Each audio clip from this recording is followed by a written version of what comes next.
नमस्कार, मैं हूं दीपाली राणा। आप देख रहे हैं योर मनी, पर्सनल फाइनेंस से जुड़ा हमारा खास शो जो लेकर आते हैं हर रोज आपके लिए, ताकि आपको सिखा सके निवेश के गुर। बहुत जरूरी होता है अपने फाइनेंसेस को प्लान करना, अपने गोल्स को डिफाइन करना, और छोटी छोटी इन्वेस्टमेंट से भी आप अपने बड़े गोल्स को हासिल कर सकते हैं। जरूरी है सही समय पर सही तरीके से प्लानिंग करना, और इसी काम में योर मनी करता है आपकी मदद। आप भी शो में आ सकते हैं, अपने क्वेश्चंस पूछ सकते हैं, और आपके क्वेश्चंस को आंसर करने के लिए हमारे साथ खास मेहमान मौजूद रहेंगे। लेकिन सबसे पहले आपको बता देते हैं तरीका इस शो में पार्टिसिपेट करने का। आप व्हाट्सएप के थ्रू, ईमेल के थ्रू और साथ ही सोशल मीडिया प्लेटफॉर्म्स के थ्रू कनेक्ट कर सकते हैं। 7045220000 ये हमारा व्हाट्सएप नंबर है। yourmoney@nw18.com हमारी ईमेल आईडी है, और साथ ही आप फेसबुक, ट्विटर पर ये शो लाइव भी देख सकते हैं। साथ ही अपने क्वेश्चंस भी पोस्ट कर सकते हैं #आस्कआवाज योर मनी लिखकर। आज आपकी सभी क्वेरीज को आंसर करने के लिए फिनफिक्स रिसर्च एंड एनालिटिक्स की फाउंडर प्रबलीन वाजपेयी मौजूद हैं। प्रबलीन, नमस्कार, स्वागत है आपका इस शो में। और आज एक नया टॉपिक आपके लिए हमने चुना है। आई एम श्योर व्यूअर्स के लिए थोड़ी सी नई टर्मिनोलॉजी होगी, कुछ व्यूअर्स होंगे शायद समझते भी होंगे, लेकिन क्योंकि शो का पर्पस सिर्फ इन्वेस्टमेंट्स प्लान करना नहीं है, बल्कि एजुकेशन अवेयरनेस को भी फैलाना है। इसीलिए आज हम बात करेंगे smart beta strategies end funds की कि आखिरकार स्मार्ट बीटा स्ट्रैटेजी होती क्या है, कैसे ये स्ट्रैटेजी प्लान करनी चाहिए, कब ये स्ट्रैटेजी कारगर होती है, ये सब बातें समझते हैं। बताइए प्रबलीन। दीपाली जी, आई थिंक पहले तो मैं डिवाइड करूंगी कि जो इक्विटी म्यूचुअल फंड्स हैं, आई थिंक अब तक हमारे इन्वेस्टर्स समझते हैं कि एक्टिव फंड्स होते हैं और पैसिव फंड्स होते हैं। एक्टिव फंड्स में हमारे पास एक फंड मैनेजर होते हैं जो चुनाव करते हैं स्टॉक्स का, और एक पोर्टफोलियो क्रिएट किया जाता है उस पर्टिकुलर स्कीम का। और उस स्कीम का जो परफॉर्मेंस है हम लोग किसी बेंचमार्क से कंपेयर करते हैं, और जब हम पैसा डायरेक्टली उस बेंचमार्क में ही लगा रहे होते हैं, वो एक तरीके से हो जाती है हमारी पैसिव स्ट्रैटेजी। और हमारे जो इंडिया में अगर हम स्टॉक मार्केट्स के हिसाब से देखें तो लार्ज कैप में जो हम कहते हैं मार्केट को रिप्रेजेंट करता है, वो निफ्टी 50 और सेंसेक्स एक लार्ज कैप के हमारे इंडेक्स हैं और बेंचमार्क की तरह यूज किए जाते हैं। जब हम इनमें पैसा डायरेक्टली लगा रहे हैं कि जिस प्रपोर्शन में भी इस इंडेक्स में डिफरेंट कंपनीज का कॉन्स्टिट्यूएंट्स है, हमारा पैसा वैसे ही लगता है, तो एक वो पैसिव स्ट्रैटेजी कहलाती है। अब दीपाली जी, इसमें हमने फर्दर वेरिएशन किया। अगर हम पैसिव स्ट्रैटेजी को ही आगे लेके चलें, पर हम ये सोचें कि हम डिफरेंट तरीके के बेंचमार्क और इंडिसेस बनाएंगे कुछ डिफरेंट फैक्टर्स को यूज करके। वो वोलेटिलिटी हो सकता है, मोमेंटम हो सकता है, क्वालिटी हो सकता है। तो हमारे पास डिफरेंट तरीके के इंडेक्स क्रिएट किए जाते हैं, और जब हम उन इंडेक्स को बिल्कुल रेप्लिकेट करने के लिए किसी स्कीम को लॉन्च करते हैं, तो वो हमारी बीटा स्ट्रैटेजीज कहलाती हैं। इसका मैं एक एग्जांपल दूंगी। जैसे निफ्टी 50 हो गया, वो एक सिंपल बेंचमार्क इंडेक्स है जहां पे जितनी बड़ी कंपनी है उसका वेटेज उस इंडेक्स में उतना ही ज्यादा है। जैसे रिलायंस इंडस्ट्रीज का 10-10.5% हो गया, आईसीआईसीआई करीबन 8% पे है।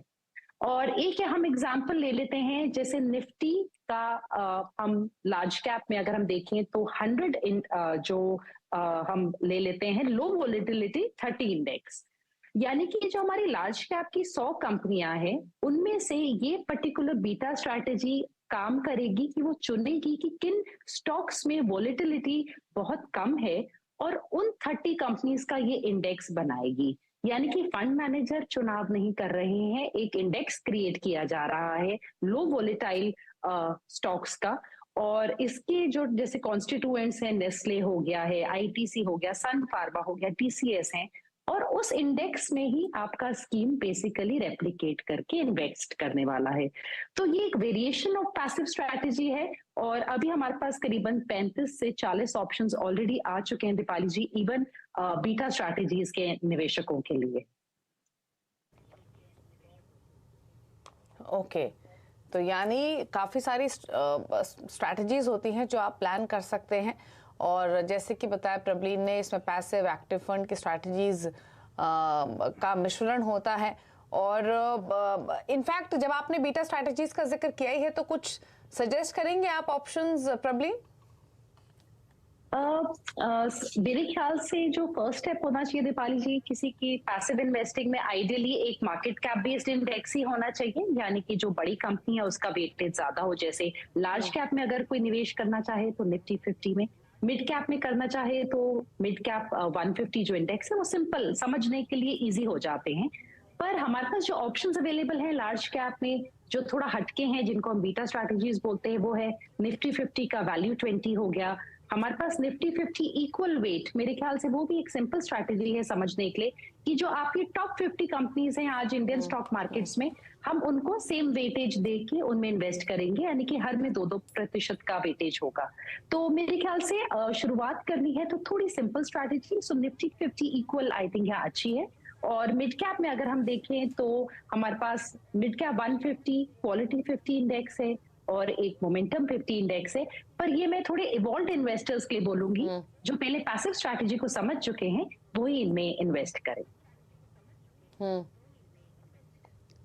चलिए, तो अपनी सरल भाषा में प्रबली ने समझाने की कोशिश की है कि एग्जैक्टली स्मार्ट बीटा स्ट्रैटेजीज होती क्या हैं, कौन से इन्वेस्टर्स एक्सपोजर ले सकते हैं इन स्ट्रैटेजीज में, प्लान कर सकते हैं। लेकिन अभी भी कोई कंफ्यूजन है या आप ऑलरेडी इन्वेस्ट कर रहे हैं इस तरीके के स्ट्रैटेजीज में या करना चाहते हैं, तो अपने क्वेश्चंस डेफिनेटली आप हमें भेज सकते हैं। चलिए अब सवालों को लेते हैं। पहले कॉलर राहुल हमारे साथ, राहुल त्रिपाठी अहमदाबाद से मौजूद हैं। राहुल नमस्कार, बताइए क्या सवाल है आपका? नमस्कार मैम, मेरा 3 गोल है। मेरा जो 3 गोल है उसमें है 12 year, after 12 year first baby का एजुकेशन के लिए 60 लाख है। सेकंड है आफ्टर 17 ईयर चाहिए मेरे को 1 करोड़। थर्ड है मेरे को रिटायरमेंट के लिए चाहिए आफ्टर 27 ईयर 3 करोड़। जी, मैं अभी लास्ट 2 ईयर से इन्वेस्ट कर रहा हूँ। अभी मेरा SIP में 3,60,000 मेरा हो गया है इन्वेस्टमेंट, और PPF में 1,26,000। ठीक है, तो यानी आपके पास अभी जो म्यूचुअल फंड पोर्टफोलियो है, जो डिटेल्स हमारे पास है, 6 फंड्स आपके पास। कब से आप कर रहे हैं इन फंड्स में इन्वेस्ट? ये 2 ईयर हो गया मैम। अभी मेरा जो वैल्यू है वो 3,60,000 है म्यूचुअल फंड का। ओके, ठीक है, पूछ लेते हैं। ठीक है, तो यानी जैसे आपने बताया आपके पास एक्सिस स्मॉल कैप है, कैनरा रोबोको इमर्जिंग इक्विटी है, साथ ही PGIM India mid cap opportunities है, SBI फोकस फंड, पराग पारिक फ्लेक्सी कैप और आदित्य बिरला का NASDAQ 100 फंड। पूछ लेते हैं क्या सजेशन रहेगा यहाँ पर। और प्रवीण, आपने सुना PPF में भी इन्वेस्ट कर रहे हैं, 3 गोल्स ये लेके चल रहे हैं फिलहाल, जिसमें इनके पास 12 साल में बच्चे की पढ़ाई के लिए 60 लाख चाहिए, 17 साल में दूसरे बच्चे की पढ़ाई के लिए 1 करोड़ चाहिए और 27 साल में रिटायरमेंट के वक्त 3 करोड़। क्या पोर्टफोलियो की वैल्यू फिलहाल 3.5 लाख के आसपास है, क्या सजेशंस? पहले तो दीपाली जी, मेरे ख्याल से राहुल जी ने बहुत अच्छे से वेल लेड आउट अपने गोल्स बनाए हैं, जो बहुत सही तरीका है अपनी फाइनेंशियल प्लानिंग और अपनी इन्वेस्टमेंट्स को करने का। इनकी जो अभी SIP है वो 15,000 रुपए महीना जा रही है, एंड ये ऑलरेडी लिख रहे हैं कि ये थोड़ा सा स्टेप अप कर पाएंगे अपनी। मैं एक एक गोल को लेके बताती हूँ। जो इनका पहला गोल है जो 12 साल दूर है, उसके लिए अगर हम एक साथ सिंगल गो में SIP करना चाहेंगे तो इनको तकरीबन 16,000 की SIP करने की जरूरत है महीने की। और इसी में जो इनकी ऑलरेडी अभी 3-3.5 लाख का पोर्टफोलियो है वो हम शामिल कर रहे हैं। पर अगर ये स्टेप अप कर सकते हैं तो अभी ये 10,000 से शुरू करें और हर साल 10% से इसको स्टेप अप करें तो अपने पहले गोल को ये पूरा कर पाएंगे। इनका जो सेकंड गोल है जो 17 साल दूर है, उसके लिए अगेन अगर इनको सिंगल SIP स्टैटिक रखनी है तो इनको 17,000 की SIP करने की जरूरत है। पर अगर ये स्टेप अप कर सकते हैं तो ये 9,000 से शुरुआत करें और फिर उसको सालाना 10% से बढ़ाएं, यानी कि अगले साल इनकी जो मासिक SIP होनी चाहिए वो 9,900 हो जाएगी। उससे ये अपने सेकंड गोल को जो दूसरे बच्चे के लिए है उसको मीट कर लेंगे। रिटायरमेंट के लिए मेरे ख्याल से अभी काफी टाइम है और स्टेप अप एक बहुत अच्छा ऑप्शन रहेगा। तो 4,500 की SIP से भी अगर शुरुआत करेंगे और 500 रुपए से बढ़ाएंगे, उससे अपना गोल पा लेंगे। और PPF को मैं इनके रिटायरमेंट के साथ ही लिंक कर रही हूँ। तो ओवरऑल जो इनका गोल है वो पूरे हो सकते हैं, पर SIP को बढ़ाने की जरूरत है। बट यहाँ पे दीपाली जी, मैं एक चीज राहुल जी को जो बताना चाहूंगी कि आज से 27 साल बाद जो आपके 3 करोड़ है रिटायरमेंट के लिए जो आपने रखे, उसकी कीमत आज की तारीख में करीबन 62 लाख के बराबर होगी अगर हम 6% इन्फ्लेशन से डिस्काउंट करें। तो जब आप कोई गोल बनाएं, इसको वक्त के साथ प्लीज आप रिकंसिडर करिएगा, क्योंकि रिटायरमेट के लिए शायद 27 साल बाद ये अमाउंट आपके लिए कम पड़ जाएगा। वैसे ही बच्चों की पढ़ाई के लिए भी जो अमाउंट्स हैं वो आज के 24 लाख और 27 लाख के बराबर बनेंगे। तो बच्चों के मुझे तो भी अमाउंट्स ठीक लग रहे हैं, पर मेरे ख्याल से रिटायरमेंट का जो है गोल, उसको डेफिनेटली आप रिवाइज करिए। आपके स्कीम्स बिल्कुल ठीक है, आप कंटिन्यू कर सकते हैं। रिटायरमेंट के लिए निफ्टी 50 और मिड कैप 150 में निवेश करें। बाकी जो एक्टिव फंड्स हैं उनको आप बच्चों के लिए कंटिन्यू कर लीजिए। ओके, अगले कॉलर से बातचीत करते हैं। दीपक है हमारे साथ पानीपत हरियाणा से। दीपक जी नमस्कार, बताइए क्या सवाल है? नमस्कार मैम। मैम मैंने कुछ अपने फंड्स परचेज किए हैं जिसकी मैंने डिटेल भेजी हुई है। मैम मुझे जो है ना करीब बच्चे की पढ़ाई के लिए तकरीबन 10 से 15 साल के अंदर मैम मुझे 30 से 40 लाख रुपए इकट्ठा करना है। तो मैम मुझे सिर्फ वे फंड्स बताया जाए कि जिसमें मैं लमसम जो है इन्वेस्ट कर सकूँ। और कितना लमसम आप इन्वेस्ट करना चाहते हैं? मैम तकरीबन 1 से 1.5 लाख रुपए इस साल सिर्फ। अगले साल मैम थोड़ा और बढ़ाऊंगा मैं ऐसे ही करके। नहीं, तो जो आप 1 साल लमसम डालना चाहते हैं वो लॉन्ग टर्म के लिए डालना चाहते हैं? यस मैम लॉन्ग टर्म के लिए। ओके, ठीक है। तो और फिलहाल जो आपकी एसआईपी चल रही है, ये आपके पास एसआईपी नहीं है कोई? जो पोर्टफोलियो आपने भेजा है ये सारा लमसम इन्वेस्टमेंट का ही है? यस मैम, सब लमसम है। और मैम आगे भी मैं जो है इन्वेस्टमेंट सिर्फ लमसम ही करना चाहता हूँ, क्योंकि मैम सिर्फ में मुझे थोड़ी टेंशन लगी रहती है भाई पर मंथ कटेगा। ठीक है, तो प्रवीण बताइए अब इनके लिए क्या सोल्यूशन है? ये अभी भी लमसम डाल रहे हैं पैसा। इन्होंने इनफैक्ट जो पोर्टफोलियो भेजा है, काफी सारे फंड्स हैं, 10,000 ईच ये इन फंड्स में प्लेस किया हुआ है इन्होंने, और 1 लाख रुपए और डालना चाहते हैं, इंक्रीज भी करेंगे हर साल। क्या सजेशन आपका? दीपाली जी, एक तो दीपक जी के पास बहुत ज्यादा फंड्स हैं और बहुत ज्यादा डुप्लीकेशन है, क्योंकि निफ्टी 100 भी है, निफ्टी 50 भी है, लार्ज कैप फंड भी हैं, जो ELSS फंड्स हैं जो इनके टैक्स सेवर्स हैं वो भी लार्ज कैप वाले हैं। तो लार्ज कैप की तरफ काफी ज्यादा ओवरलैप हो रहा है। उसके साथ जैसे कैनरा रोबेको की 2 स्कीम्स है, उनका आपस में ही करीबन 70% का ओवरलैप है। तो मेरी रिक्वेस्ट है कि दीपक जी थोड़ा सा अपने पहले तो पोर्टफोलियो को छांटे। यहाँ पे आप निफ्टी 50 को प्लीज कंटिन्यू कर लीजिए, आप इसमें इन्वेस्टमेंट करते रहिएगा।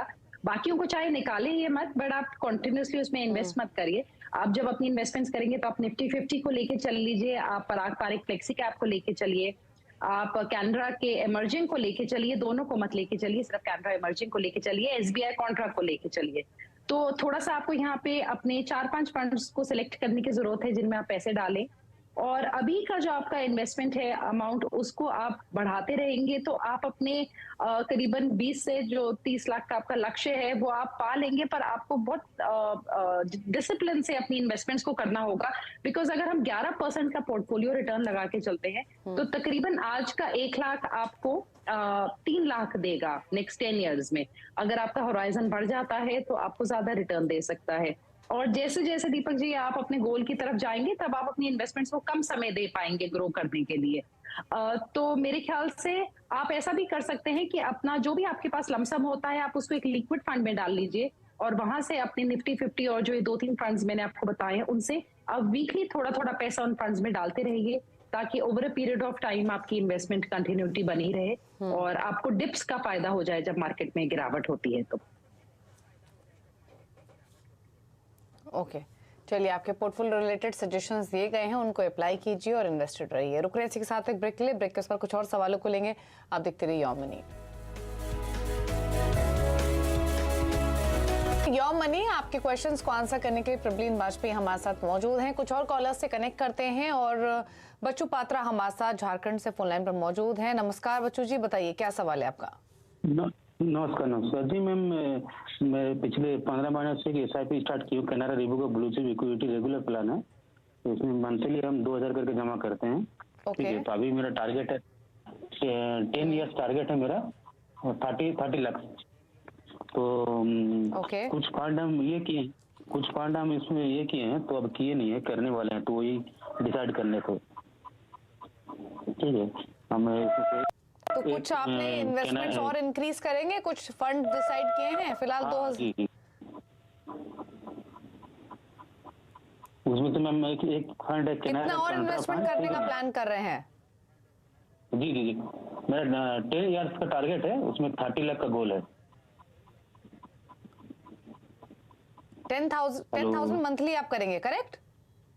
नहीं, 10 इयर्स 10 साल का टारगेट है, उसमें 30 इयर्स का गोल है। 30 लाख में 10 साल बाद चाहिए, समय है 10 साल की। उसमें कितना इन्वेस्ट करना है वही जानकारी लेना था, कौन सा SIP करे।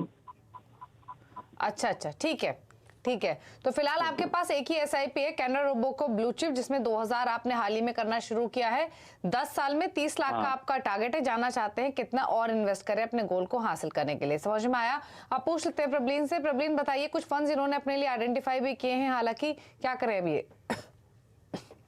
बच्चू जी, मेरे ख्याल से अगर 30 लाख का इनका टारगेट है दीपाली जी 10 साल में, उसके लिए इनको ओवरऑल 14,000 की SIP करने की जरूरत है। अगर हम 11% के रिटर्न को लेके चलते हैं, ये मैं पुराने निफ्टी 50 के एक ब्रॉडर रिटर्न्स को मान के चल रही हूँ। और अगर इनकी ऑलरेडी क्योंकि इन्वेस्टमेंट चल रही है और थोड़ा सा जो इन्वेस्टमेंट है, तो ये करीबन एक एडिशनल 11,000 की इनको SIP जोड़ने की जरूरत है अपने ओवरऑल पोर्टफोलियो में। जो इनका करंट इन्वेस्टमेंट है वो एक लार्ज कैप फंड में है। तो इतने सारे फंड जो इनने अभी सजेस्ट किए हैं, इनमें से मैं बोलूंगी आप एक स्मॉल कैप को बस उठा लीजिए और इसके अलावा एक मिड कैप फंड को जोड़ लीजिए। मिड कैप में आप एक पैसिव फंड को भी जोड़ सकते हैं जो निफ्टी 150 का आपको एक्सपोजर दे, और उसके साथ आप SBI स्मॉल कैप को जोड़ लीजिए जो आपने यहाँ फंड्स लिखे हैं।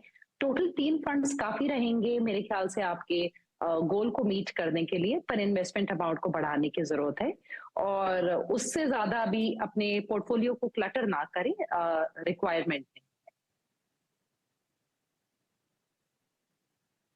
तो आपके पोर्टफोलियो को लेकर सजेशंस दिए गए हैं कि आप किन किन फंड्स को ऐड कर सकते हैं। बाकी 3 ही फंड्स रखिए, ज्यादा क्लटर्ड करने की जरूरत नहीं है, प्रबलीन का सजेशन है।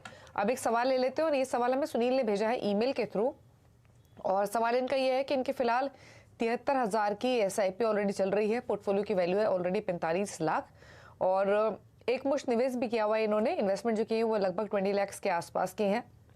4 करोड़ का टारगेट है इनका 10 ईयर्स में। तो ये है इनके लिए का सवाल है। और इसके अलावा अगर इनका पोर्टफोलियो आप देखेंगे तो इनके पोर्टफोलियो में HDFC टॉप 100 फंड शामिल है, और इसके साथ साथ मिराई एसेट का लार्ज कैप फंड इनके पोर्टफोलियो में है। साथ ही इन्होंने Parag Parikh flexi cap, Tata India digital fund और ICICI प्रू ब्लू चिप भी लिया हुआ है। तो बड़ी इन्वेस्टमेंट्स की हुई है प्रबलीन इन्होंने अपने पोर्टफोलियो में। क्या करना चाहिए इन्हें? लमसम इन्वेस्टमेंट भी है, 4 फंड्स है, 5 लाख ईच डाले हुए हैं। जी दीपाली जी, इनका 4 करोड़ का जो टारगेट है वो अपनी इन्वेस्टमेंट्स के पॉइंट ऑफ व्यू से देखें तो बहुत ज्यादा नहीं है, पर इनका जो समय है वो भी उतना ज्यादा नहीं है, सिर्फ 10 साल का टाइम पीरियड है। अभी इन्वेस्टमेंट इनकी 73,000 पर मंथ है। इसके अलावा भी जो इनका लमसम प्लस SIP मिला के इनको अपनी मंथली SIP को 50,000 से बढ़ाने की जरूरत है अपने लक्ष्य को पूरा करने के लिए, बिकॉज हमारे पास समय कम है, 10 साल का ही है। और इनके पोर्टफोलियो पे मैं बोलूंगी जहां पे इनकी SIP जा रही है उनमें से तो 3 directly active large cap funds हैं। एक हमारे पास फ्लेक्सी कैप फंड है जिसका 70% पैसा ऑलरेडी लार्ज कैप में जाता है, और जो एक सेक्टोरल फंड भी इन्होंने उठाया है टाटा डिजिटल का, उसमें भी जो बड़ी हमारे पास टेक कंपनीज हैं वो ज्यादातर लार्ज कैप स्पेस की हैं। तो मेरे ख्याल से पोर्टफोलियो बहुत ज्यादा टिल्टेड है लार्ज कैप की तरफ। इसके अलावा इनने बैलेंस्ड एडवांटेज फंड्स में भी लमसम कर रखा है, और 4 डिफरेंट बैलेंस्ड एडवांटेज फंड्स हैं, वहां पे भी हमारा लार्ज कैप एलोकेशन है। तो दीपाली जी, सबसे पहले SIP के लिए मेरी राय होगी कि ये प्लीज अपना मिड कैप एक्सपोजर और स्मॉल कैप एक्सपोजर बढ़ाएं अपनी फ्रेश SIPs के लिए, बिकॉज वो उनको हेल्प करेगी अपने लक्ष्य को पाने में। और अपना लार्ज कैप का जो एक्सपोजर है उसको 3 फंड्स की बजाय 1 फंड को कंटिन्यू कर लें, 2 को एग्जिट कर सकते हैं।